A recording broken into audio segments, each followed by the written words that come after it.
Hello everyone, I am Dr. Riya Virmani, a consultant periodontist and oral implantologist practicing at Dr. Sachin Mittal's Advanced Dentistry. आज मैं आपके साथ एक बहुत ही important topic discuss करने जा रही हूँ स्केलिंग प्रोसीजर के बारे में, जो कि हम यूजुअली करवाते ही रहते हैं और हमें उसकी इम्पोर्टेंस जानना बहुत ज़रूरी है।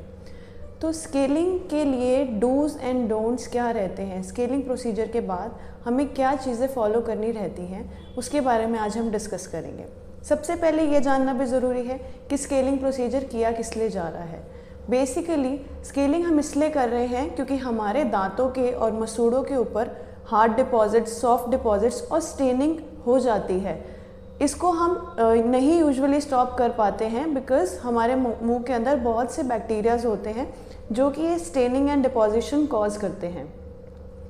तो उसका इलाज यही है कि हम अपने डेंटिस्ट के पास जाकर स्केलिंग प्रोसीजर करवाएं। एंड स्केलिंग से रिलेटेड बहुत से मिथ्स हैं जो मैं क्लियर करना चाहूँगी लोगों के दिमाग से। और स्केलिंग बिल्कुल भी ऐसा प्रोसीजर नहीं है जिससे आपके दांतों को कोई भी हार्म हो सके। डेफिनेटली कुछ चीज़ों को हमें ध्यान में रखने की ज़रूरत है ताकि जो हमारे दांत हैं वो और जल्दी हेल्दी हो जाए। बेसिकली स्केलिंग का प्रोसीजर हम कर ही इसलिए रहे हैं ताकि हमारे गम्स की जो हेल्थ है वो रिस्टोर हो जाए और जो हमारे दांतों में सिम्टम्स आ रहे हैं वो ठीक हो जाए, गंदगी क्लीन हो जाए, कचरा फंसा हुआ है वो क्लीन हो जाए। तो अगर आप कुछ सिम्टम्स जैसे कि ब्लीडिंग गम्स, दांतों का टाइम से पहले गिरना, टीथ आपके जॉ के अंदर लूज हो जाएं या फिर मुंह से गंदी बदबू आए, अगर ये सिम्टम्स आप एक्सपीरियंस कर रहे हैं तो आपको स्केलिंग प्रोसीजर की सख्त ज़रूरत है। स्केलिंग के बाद हमें क्या चीज़ें ध्यान में रखने की ज़रूरत है ये मैं आपको बताना चाहूँगी। तो स्केलिंग होने के कुछ समय तक हमारे को सेंसिटिविटी, माइल्ड सी सेंसिटिविटी महसूस हो सकती है। ये जो सेंसिटिविटी है ये ट्रांजिएंट सेंसिटिविटी है, कुछ दिनों में ठीक हो जाती है। लेकिन इस पीरियड में, इस 3 to 4 डेज़ के पीरियड में हमें कुछ प्रिकॉशंस लेने की ज़रूरत रहती है, वो आज हम डिस्कस करेंगे। सबसे पहले जो सेंसिटिविटी कॉज करने के एजेंट्स हैं जो सेंसिटिविटी को ट्रिगर कर सकते हैं, जैसे कि बहुत ज़्यादा ठंडा पानी, बहुत ज़्यादा गर्म पानी, कभी कभी खट्टा भी लगना शुरू हो जाता है पेशेंट्स को, या फिर मीठे से भी कभी कभी सेंसिटिविटी हो जाती है।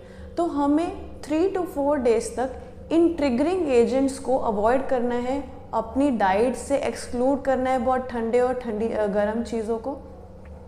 उसके अलावा कुछ ऐसे फूड्स जो कि स्टिकी होते हैं या फिर जो हमारे गम लाइन में फंसने के चांसेस हैं, कुछ सीड्स, पॉपकॉर्न्स, चिप्स, जो स्टिकी फूड्स होते हैं, हम इन फूड्स को अवॉइड करेंगे सो दैट हमारे गम्स में ये और डिजीज़ या कोई इंजरी ना कॉज कर दें।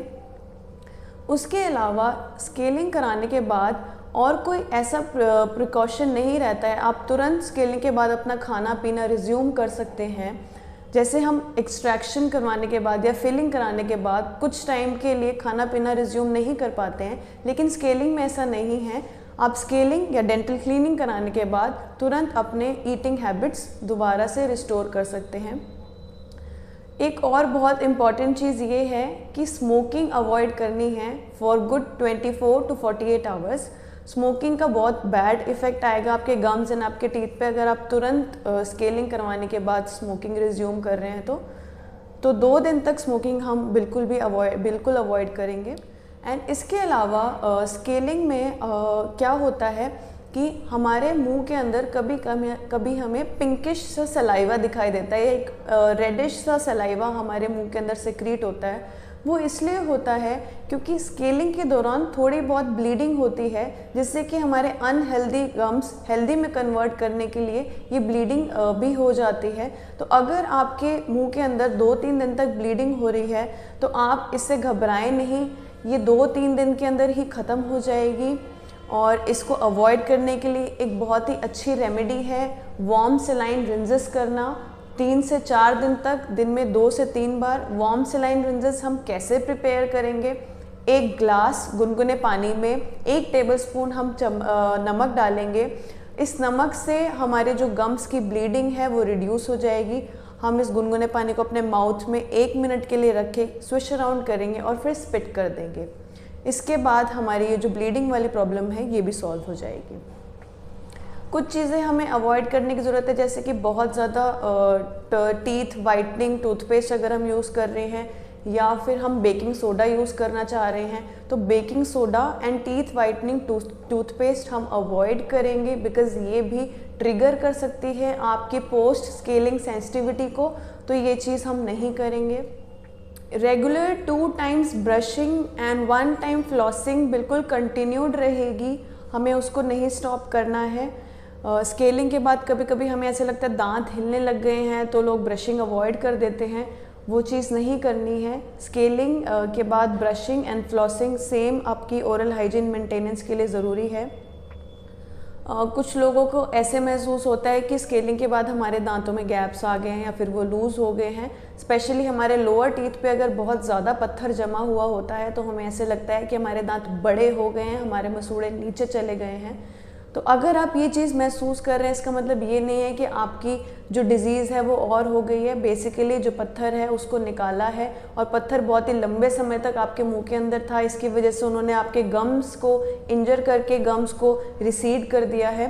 तो हमें अपनी क्लीनिंग, अपनी ओरल हाइजीन को इतना अच्छा मेंटेन करना है कि हमारे गम्स उसी पोजीशन पे बिल्कुल टिके रहें, हमारे दांत कहीं ना हिलें, और हम अपने दांतों का इसी तरीके से ध्यान रखें। स्केलिंग करवाएं, उसके बाद अपनी ओरल हाइजीन को और इम्प्रूव करें। अगर बहुत सेंसिटिविटी रह रही है तो कुछ समय के लिए सेंसिटिविटी टूथपेस्ट यूज़ कर सकते हैं। मार्केट में बहुत से ब्रांड्स हैं, या फिर आप अपने डेंटिस्ट को कंसल्ट करके कि वो कौन सी टूथपेस्ट आपको रिकमेंड करते हैं, आप वो यूज़ कर सकते हैं। Thank you.